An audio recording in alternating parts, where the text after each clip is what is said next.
Translation bye counting जो पिछले video में पिछले क्लास में हम लोगों ने पढ़ा था, उसी में आज कुछ मैं नया चीज़ बताने जा रहा हूँ, कुछ नया नोट्स बताने जा रहा हूँ, ताकि जो आप लोगों को इसको बनाने में दिक्कत आ रही होगी वह दिक्कत आगे नहीं हो।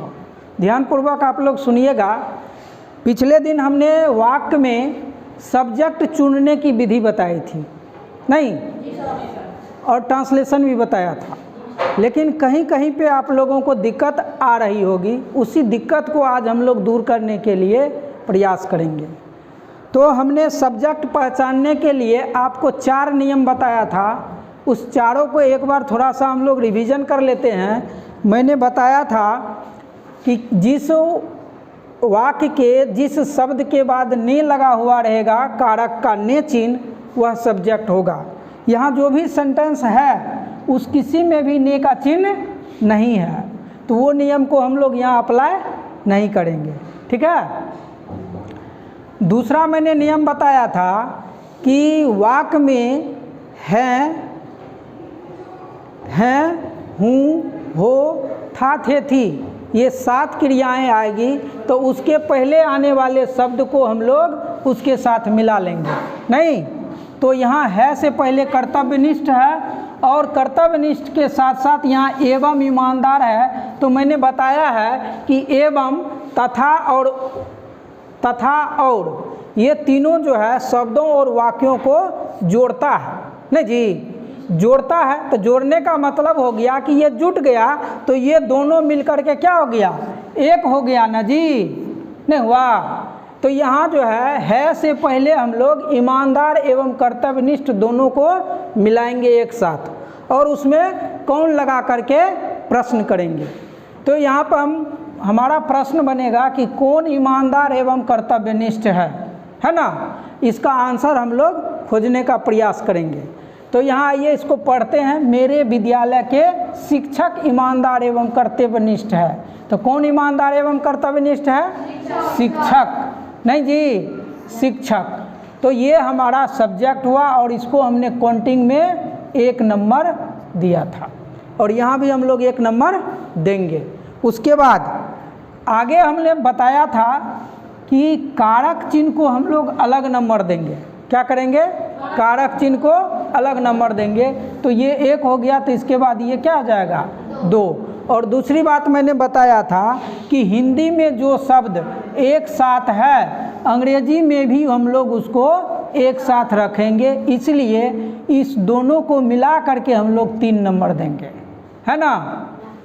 और यहाँ पर एक नोट भी मैं लिखाऊंगा, बताऊंगा आप लोगों को कि जब 2 या 2 से अधिक शब्दों के बीच में कारक चिन्ह नहीं होगा, तो वह दोनों शब्द को या 2 से अधिक शब्द को एक ही नंबर डालेंगे, एक ही ग्रुप बनाएंगे, ठीक है। कि दूसरा नियम जो मैंने लिखाया था सब्जेक्ट पहचानने का, उसी नियम का यहाँ उपयोग हो रहा है। नहीं जी, कौन लगा के प्रश्न किए, आंसर आया शिक्षक, 1 नंबर ये हो गया।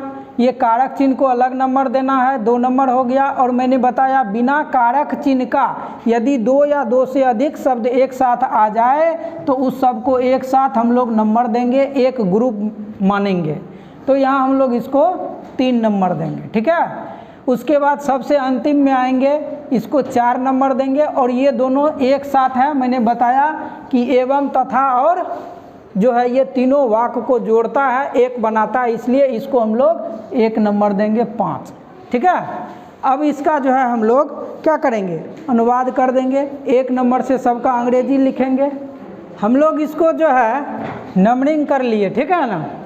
अब जो है हम लोग क्या करेंगे, सबका अंग्रेजी लिखते जाएंगे, बस हो गया ट्रांसलेशन। नहीं तो 1 नंबर में है शिक्षक, शिक्षक का अंग्रेजी क्या देंगे, टीचर, ठीक है, TEACHER, टीचर। काके की का अंग्रेजी ऑफ देंगे। और यहाँ एक नोट बताए थे, ऑफ से पहले जो शब्द आएगा उसके पहले डी लगेगा, तो डी दे देंगे, द टीचर ऑफ। यहाँ एक ग्रुप है तो एक ग्रुप में सीधा चलेंगे, मेरे विद्यालय तो माय स्कूल देंगे, नहीं जी, माय स्कूल।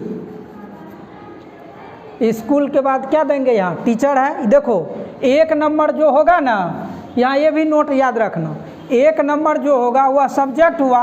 ये यदि सिंगुलर है तो यहाँ वर्ब भी हम लोग सिंगुलर डालेंगे, ठीक है। टीचर दिए हैं, सिंगुलर है इसलिए यहाँ पे इज डालेंगे। यहाँ यदि टीचर्स रहता तो हम लोग इज नहीं डाल के आर डालते। तो ये नोट भी हम लोग याद रखेंगे, ठीक है। ये सब मैं लिखाऊंगा अभी। The teacher of my school is, तब इसको देंगे ईमानदार एवं कर्तव्यनिष्ठ, इज ऑनेस्ट एंड ड्यूटीफुल।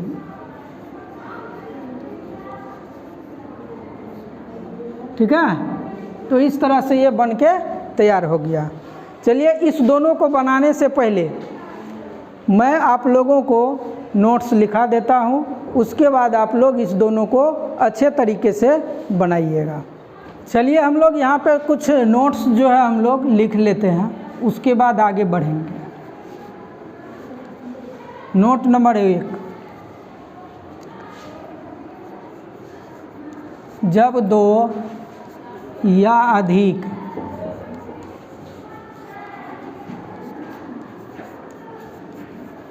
शब्दों के बीच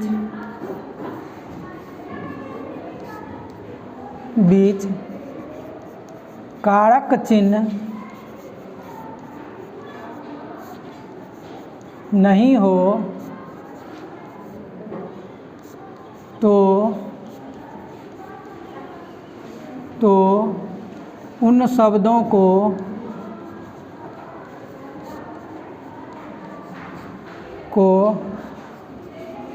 एक साथ रखकर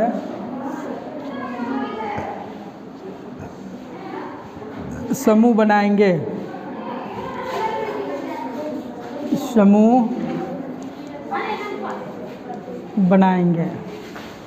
चलिए, नोट नंबर 2।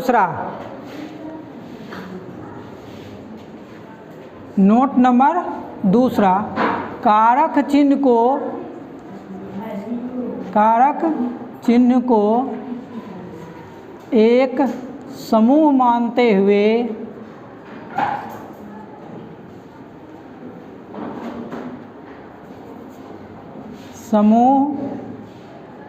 मानकर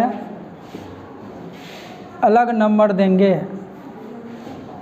अलग नंबर काउंटिंग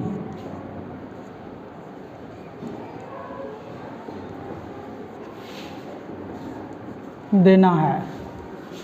और अंतिम 3 नंबर, गिनती में 1 नंबर वाले शब्द कर्ता यानी सब्जेक्ट होते हैं।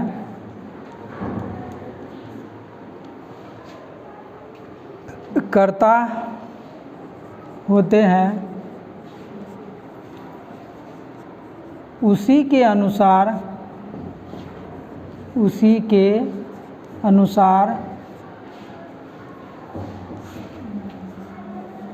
वर्ब देंगे। यानी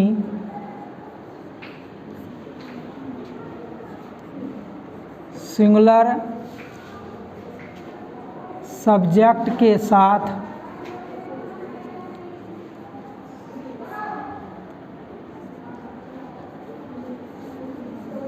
singular verb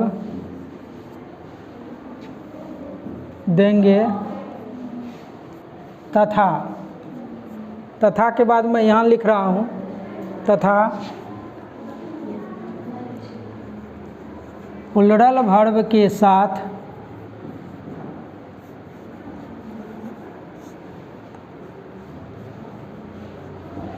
plural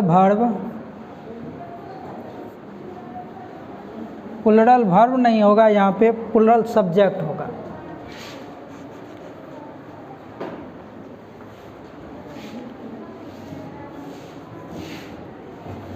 plural subject के साथ प्लूरल वर्ब देंगे। ये 3 नियम है। इस तीनों नियम को आप लोग ध्यान में रखेंगे तो मेरे ख्याल से कहीं पे भी कोई दिक्कत नहीं होगी। पहला हमने बताया था कि जब शब्दों के बीच में दो या दो से अधिक शब्दों के बीच में कारक चिन्ह नहीं होगा तो उसको हम लोग एक नंबर मानेंगे। दूसरा नियम मैं लिखा रहा हूँ कि कारक चिन्ह को एक समूह मानकर अलग नंबर देंगे, कारक चिन्ह का एक अलग ग्रुप बनेगा उसको अलग नंबर देंगे, ठीक है। और तीसरी बात कि गिनती में एक नंबर वाला जो शब्द होगा वह कर्ता होगा और उसी के अनुसार हम लोग वर्ब देंगे। यानी सिंगुलर होगा ये कर्ता एक नंबर वाला तो वर्ब क्या देंगे, सिंगुलर देंगे, और यदि प्लुरल सब्जेक्ट होगा तो वर्ब क्या देंगे, प्लुरल देंगे, ठीक है। तो इतना यदि आप लोग दोहरा लेंगे, स्मरण कर लेंगे, ध्यान में रखेंगे तो इस तरह के वाक्य को अनुवाद करने में कोई परेशानी नहीं होगी। और आशा करता हूँ कि आप लोग इसी हिसाब से, इसी पैटर्न से आप लोग ट्रांसलेशन का अनुवाद करेंगे, ठीक है। चलिए, बहुत बहुत धन्यवाद आप लोगों को समय देने के लिए।